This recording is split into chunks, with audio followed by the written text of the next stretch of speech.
UP times news, खबर आपकी, भरोसा आपका। खबर यूपी के संत कबीर नगर जिले से है। जनपद की 3 सीटों में से एक धनघटा विधानसभा 314 से भागीदारी परिवर्तन मोर्चा के उम्मीदवार डॉक्टर नरेंद्र देव लगातार जनसंपर्क कर लोगों से वोट की अपील कर रहे हैं। इस अवसर पर डॉक्टर नरेंद्र देव पासवान ने पत्रकारों से खास बातचीत की। देखिए डॉक्टर नरेंद्र देव पासवान किन मुद्दों को लेकर चुनावी मैदान में हैं। समस्याओं का तो अंबार है यहाँ पे।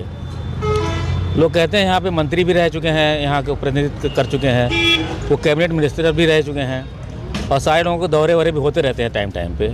लेकिन हमने देखा ये पूरा इलाका ही हर तरह के विकास से, हर तरह के अवेयरनेस से, हर तरह के सुख सुविधाओं की जो भी कोई तो उसकी तो बातें नहीं है, बेसिक एमिनिटी भी यहाँ पे नहीं है। तो मैं यहाँ पे मैंने जो अभी पूरे इस क्षेत्र को देखा है, तो अब मुझे एक चीज़ समझ में आई है कि अगर यहाँ पे ईमानदारी और न्याय की बात इन्फ्यूज़ कर दिया जाए, इंसाफ की बात इन्फ्यूज़ किया जाए, तभी जाके सब कुछ हो पाएगा। वैसे तो एक एक सेक्टर को पकड़ेंगे तो सब नहीं हो पाएगा। एक सेक्टर पकड़ो, दूसरा सेक्टर उधरता चला जाता है।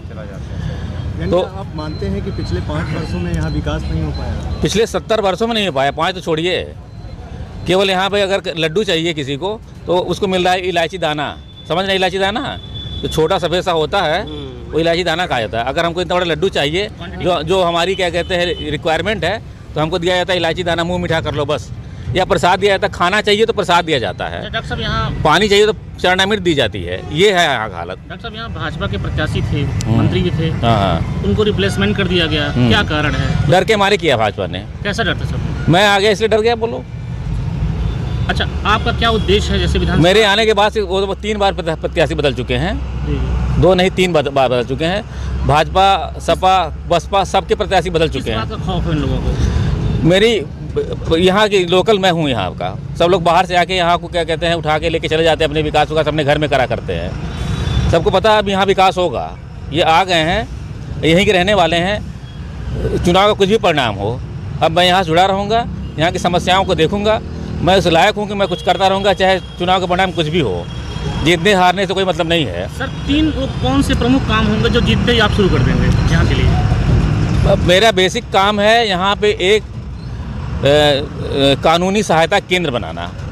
सबसे पहला काम है कानूनी सहायता केंद्र बनाना। उसी के तहत मैं सारे कामों को, सारे यहाँ की समस्याओं का संकलन करूँगा और एक एक करके सबका समाधान करूँगा।